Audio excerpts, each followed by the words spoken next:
Вторник, 26 март, кратки вести во 12 часот.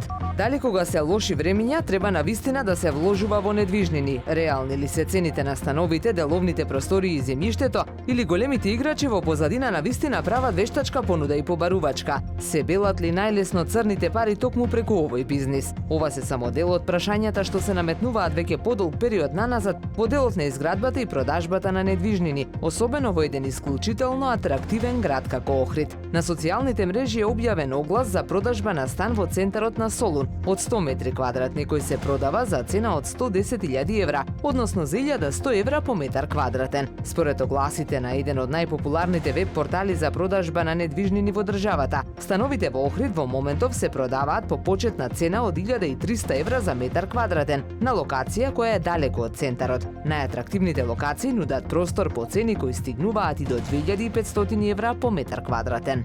Информацијата дека во водите на албанскиот дел од Охридското езеро се крие најстариот езерски град во Европа е помеѓу најкоментираните деновиве на Facebook профилот на Охрид Прес. Археолошките истражувања се дел од регионалниот проект Експло, а артефактите извадени од длабочините на езерото го датираат потеклото на градот помеѓу 6000 и 5800 години пред нашата ера. Читателите на Охрид Прес посочуваат на состојбите во областа на заштитата на ваквите локалитети на територијата на Република Македонија и бараат поголема грижа и соодветен третман за истите. Секако имаме и бројни бисери на познатата охридска луцидност, уште повеќе обиди за истата. Но останува фактот дека станува збор за жешка тема, поврзана со екологијата, а особено со заштитата на Охридското езеро и околината и сите препознатливости кои ги кријат. Предлогот на закон за прогласување на Охридското езеро за споменик на природата и дополнување на законот за прогласување на старото градско јадро на Охрид за културно наследство од особено значење,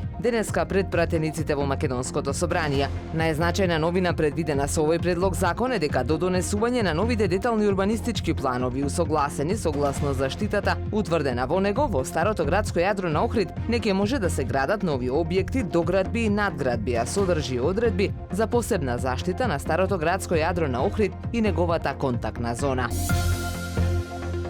Времето денес умерено до значително облачно со услови за врнежи од дожд. Дува слаб до умерен југоисточен ветер. Максималната температура во Охрид до 10 степени. Повеќе информации на ohridpress.com.mk.